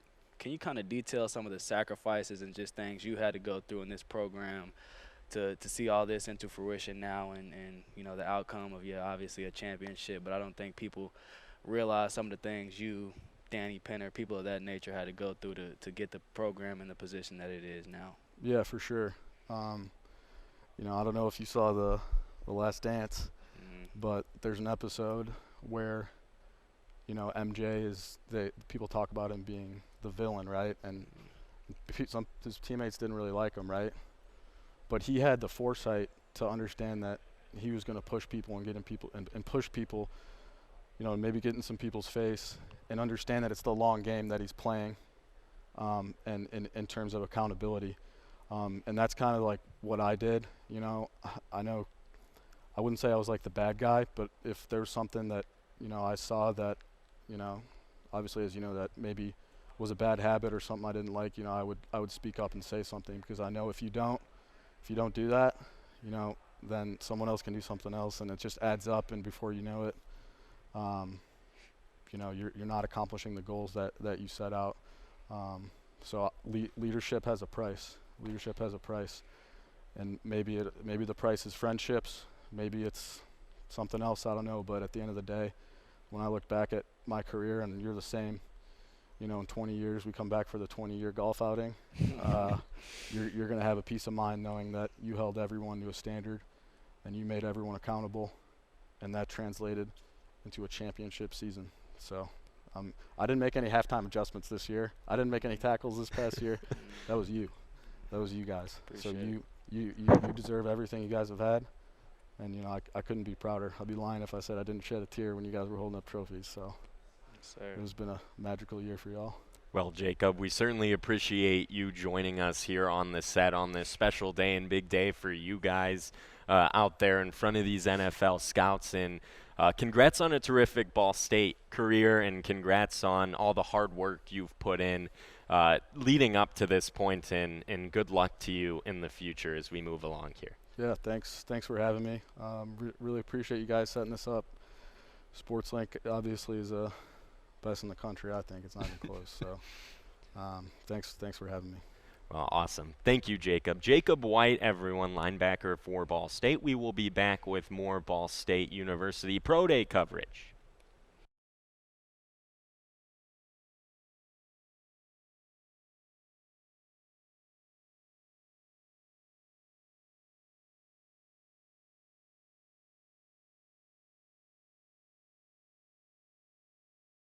Welcome back to the Scheumann family indoor practice facility. Ryan Klimcak alongside Bryce Cosby. And Bryce, a special day for these players out there working out and doing drills in front of NFL scouts, working towards that dream that they've had of one day being in the NFL. What sort of stood out to you the most here today in watching a lot of these drills and a lot of these players participating in these drills today? I think as spectators, we were able to see, the benefits of months and months of intensive training. The sacrifices these guys have made between, their diet, just the way of living. I don't think people completely understand. You're going to, all parts of the country and completely honing in on your craft for 3 months. Complete lock-in. But as far as the day, more than anything, I'm just glad everyone was healthy. Everyone walked away, injury-free. The guys seemed like they were having fun, even though this is, like a job interview and there's a seriousness to it, you still got to have fun with it. You're blessed enough to have this opportunity to showcase your ability in front of scouts, and, I think everyone performed to the best of their ability, and like I said, it was a really fun sight to see. We were fortunate enough to be in this great facility, and, I'm just glad Ball State was able to host such a productive event today. Well, Bryce, you said the word fun. They had fun out there, it looked like. I know we did over here, of course. A lot of great guests, a lot of fun interviews we did. So that'll about conclude our coverage of this Ball State University Pro Day. And so for Bryce Cosby, I'm Ryan Klimcak. For my fantastic producers, Dennis Collier, Lucas Stell, this has been a production of Ball State SportsLink. Until next time, so long.